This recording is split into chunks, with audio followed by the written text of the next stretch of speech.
विस्तरेण आत्मनो योगिम विभूतिम च जनार्दन भूयः कथय तृप्तिर्हि शृण्वतो नास्ति मे अमृतम.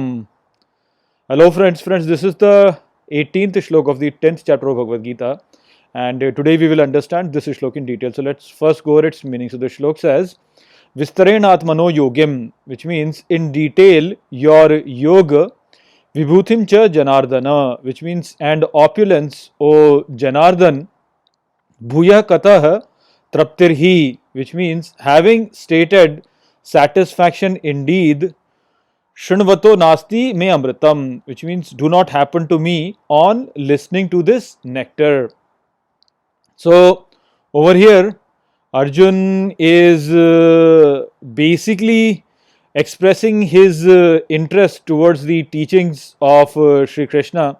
And what he's saying over here is that please describe about your yoga and your opulence in detail, because this nectar that you are speaking to me over here is something which I want to listen again and again, as I don't get satisfied by it by listening to it.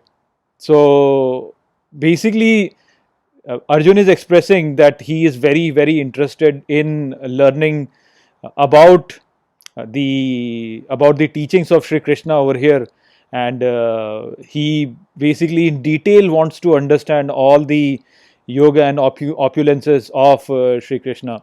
So this is something that happens to all the true devotees, that when they become joined with the divine, then basically they never tire from hearing about the glories of the divine. They always want to listen more and more about the glories of the divine. So this is also an indication for you to realize how you can attain the divine. So in your life, if there is a certain subject which is very interesting to you, and it is so interesting that you can discuss about it or talk about it or listen about it at any time and for so much detail, no matter what, it just can keep going on for you. So if something like that is the case for you for a certain subject, then that subject is divine for you, and basically you can attain the divine by making progress on that particular aspect itself. So you can basically carry out your actions in that particular aspect and then think of the divine at the same time, saying that I'm doing this for the divine. So to become a great devotee of Sri Krishna, you have to have this capacity to always think about him, always see him, always, and do not get bored of that thing.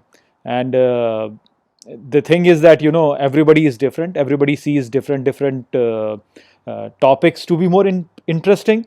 And so if a person is naturally inclined towards a certain subject, and if he can attach that subject to the divine, then he can stay connected with the divine at all the times. So that is the kind of help that we all need.